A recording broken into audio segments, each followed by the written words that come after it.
ကမ္ဘာယွန်စရာအကောင်းဆုံးအစားအစာ10မျိုးမင်္ဂလာပါခင်ဗျာဒီနေ့မှာတော့ကျွန်တော်တို့ကမ္ဘာပေါ်မှာရှိသမျှအစားအစာတွေထဲမှာမြင်လိုက်တာနဲ့တင်ဘိုက်ထဲကရစ်တက်လာစေမဲ့ကြည်ယုံနဲ့တင်ကြက်သီးထစ်စရာကောင်းတဲ့ယွန်စရာအကောင်းဆုံးအစားအစာ10မျိုးအကြောင်းကိုတင်ဆက်ပေးသွားမှာပါအသေးငယ်တဲ့သူတွေဆိုရင်တော့မကြည့်ဖို့ကြိုတင်သတိပေးပါရစေ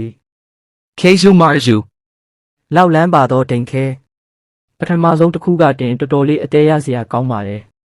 ဒါကတော့အီတလီနိုင်ငံစာဒေးနီးယားကျွန်းကထွက်တဲ့ဒိန်ခဲပါဒီဒိန်ခဲကိုပြုလုပ်ပုံကတော့တိုးနိုးနဲ့လှုပ်ထားတဲ့ဒိန်ခဲကိုအပြင်မှာဒီတိုင်းချထားပြီးရင်ကောင်တွေကိုဥခိုင်းတာပါအဲ့ဒီဥကနေပေါက်လာတဲ့လောက်လန်းဖြူဖြူလေးတွေကဒိန်ခဲကိုစားပြီးအချင်းဖောက်ပေးပါတယ်အဲ့ဒီလောက်လန်းလေးတွေတရွရွနဲ့ရှင်းတက်နေတဲ့ဒိန်ခဲကိုမှအရသာအရှိဆုံးလို့ဆိုပြီးစားကြတာပါစားနေရင်းနဲ့အဲ့ဒီပိုးကောင်လေးတွေကမျက်လုံးထဲကိုခုံဝင်တက်လို့မျက်မှန်တက်စားရတယ်လို့တောင်ဆိုကြပါတယ်ပါလအကောင်ပေါက်ခါနီးပဲဥဒုတိယတစ်ခုကတော့အရှိတောင်အာရှမှာနာမည်ကြီးတဲ့ဘယ်ပါဒါကရိုးရိုးပဲဥပြုံးမဟုတ်ပါဘူးဘဲဥကိုအထဲမှာအကောင်လေးအတော်အတန်ဖြစ်နေပြီဖြစ်တဲ့14ရက်ကနေ21ရက်သားအထိထားပြီးမှပြုတ်စားတာပါ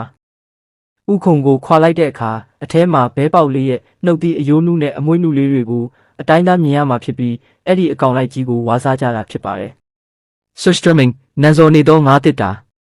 ဒါကတော့အရသာထက်အနှံ့ကြောင့်နာမည်ကြီးတာပါဆွီဒင်နိုင်ငံကဒီငါးတစ်တာဟာကမ္ဘာအနှံ့အဆိုးဆုံးအစားအစာဖြစ်စည်ရင်းဝင်ပါတယ်ဘူးကိုဖွင့်လိုက်တာနဲ့ပုတ်စော်နှလုံးလို့အဆောက်အဦတွင်းထဲမှာမဖွင့်ရဘူးလို့ဥပဒေထုတ်ထားရတဲ့အထိပါပဲ YouTube ပေါ်မှာဒါကိုစားပြတဲ့ challenge တွေလုပ်ရင်းအန်ကြတဲ့ဗီဒီယိုတွေလည်းအများကြီးရှိပါတယ်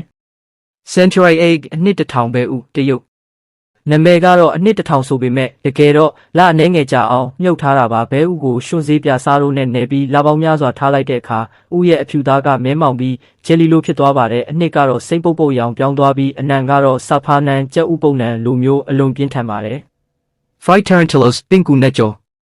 ကမ္ဘောဒီးယားနိုင်ငံမှာတော့လက်ဖွားလောက်ရှိတဲ့ပင်ကူနဲ့ကြီးတွေကိုစားတကြားကြက်သွန်ဖြူလို့နဲ့နေပြီးစီပူရဲထဲကျော်စားကြပါတယ်ဒီပင်ကူကြီးတွေကိုစားလိုက်ရင်အပြင်ခွန်ကကျွတ်လေးနဲ့အထဲကတော့ဘိုက်ထဲကအနှစ်တွေထွက်လာတာမျိုးဖြစ်တတ်ပါတယ်ပင်ကူရဲ့အမွှေးအမြင့်တွေနဲ့ခြေထောက်တွေကိုမြင်ရတာကတင်တော်တော်လေးစိတ်ပျက်စရာကောင်းပါတယ် Kivik ဖြန်ဘိုက်ထဲကငှက်ပုတ်ဒါကတော့တကယ်ကိုထူးထူးဆန်းဆန်းပါပဲဖြန်တကောင်ရဲ့ဘိုက်ကိုဖောက်ပြီးအထဲမှာအကလုခေါ်တဲ့ပင်လယ်ငှက်ငယ်လေးတွေကိုအကောင်900လောက်ထိအမွှေးအတောင်တိုင်းထည့်ပါတယ်ပြီးရင်လေးမဝင်အောင်ချုပ်ပြီးကြောက်တုံးအောက်မှာ9လလောက်မြုပ်ထားတာပါငှက်တွေပုတ်ပြီးအရေးပြောသွားတဲ့အခါမှာဖြန်ဘိုက်ကိုပြန်ဖောက်ပြီးငှက်တွေကိုတကောင်ချင်းစုပ်စားကြတာဖြစ်ပါတယ် Shirako ငါးဤ Shirako ဆိုတာဂျပန်ဘာသာနဲ့ဖြူပွေးသောကလေးငယ်များလို့အဓိပ္ပာယ်ရပါတယ်တကယ်တော့ဒါကငါးထီးတွေရဲ့ကိုဆိုလိုတာပါကြည့်ရတာအုံနောက်ပုံစံမျိုးရှိပြီးပျော့အီနဲ့ခရင်မလိုမျိုးအရသာရှိတယ်လို့ဆိုကြပါတယ်မြင်လိုက်ရင်တော့တော်တော်လေးယွန်စရာကောင်းတဲ့ပုံစံမျိုးပါ Tuna eyeball တူနာငါးမျက်လုံးကြီးများဂျပန်နိုင်ငံကဈေးဆိုင်တွေမှာတူနာငါးရဲ့လက်သီးဆုပ်လောက်ရှိတဲ့မျက်လုံးကြီးတွေကိုအကောင်လိုက်ရောင်းတာတွေ့နိုင်ပါတယ်ဒီမျက်လုံးကြီးတွေကိုပြုတ်စားတာဒါမှမဟုတ်စီးသက်စားတာမျိုးလုပ်ကြပါတယ်စားလိုက်ရင်ကြွက်သားတွေနဲ့အထက်ကအရည်ကြီးတွေထွက်လာတာမျိုးဖြစ်ပါတယ် Eskimos ပရွက်စိတ်ဥဒါကိုမက္ကဆီကိုကဗီယာလို့လည်းခေါ်ကြပါတယ်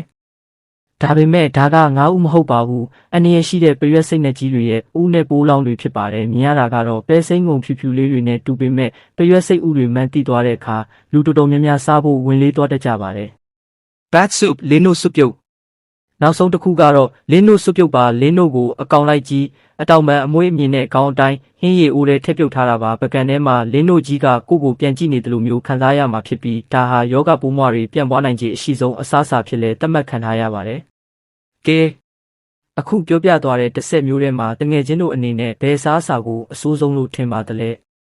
ကိုယ်တိုင်ရောစမ်းစားကြည့်ဖို့တတိရှိလားဆိုတာခမန့်မှာရေးသွားပေးပါဦးအခုလိုထူးဆန်းထွေလာတွေကိုအမြဲကြည့်ချင်ရင်တော့ကျွန်တော် channel ကို subscribe လုပ်ထားဖို့မမေ့နဲ့ဦးတော်ကြည့်ရှုပေးတဲ့အတွက်ကျေးဇူးတင်ပါတယ်ခင်ဗျာ